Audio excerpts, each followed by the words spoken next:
This is how to transfer a TFSA or a tax-free savings account from Simplii Financial over to Wealthsimple.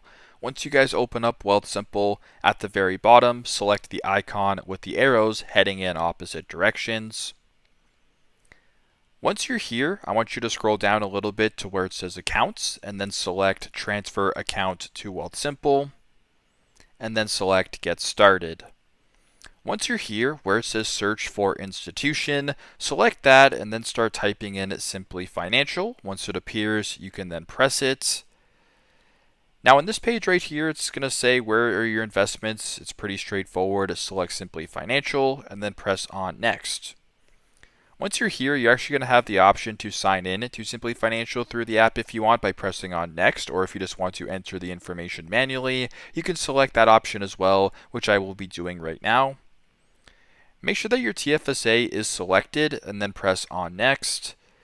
And then from here on out, make sure that you guys type in the required information and follow the steps to complete the transfer process. So that is how to transfer a TFSA over from Simplii Financial to Wealthsimple. Thanks again for watching and hope this helps.